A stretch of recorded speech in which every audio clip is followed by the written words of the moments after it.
Doon to na panahon nakauma si Jesus sa napuon diha ta Nazaret, hasakop ta Galilea. Dayon binautismuan ni Juan diya tawahig ka Jordan. So tagaon pa si Jesus doon kuwahig na din hanapuan sa langit, daw migbulos diya takan din sa balaan ha espiritu hagkailing ho sa lapati. Amin lagong hanapuon diya ta langit hatagya naon. Iyang kagayod pinalangga ko habata hatig kabaya-baya ko. Dayon inuwit si Jesus hubalaan ha espiritu doon ho pinakabulong-bulong ha lugar, daw pigsulayan hi Satanas sulod ho kapatan ha aldaw. Amin daan diya mga mananap ha agpamangagat ho utaw.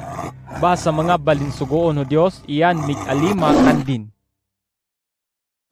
Sumaprisoon si Juan, luminiko si Jesus diya ta probinsya ta Galilea, daw migsangya humayad hatultulanon hanapuon doon ho Dios hatagya naon. Iyan on ha ini panahon, hamadanion sa paghari ho Diyos.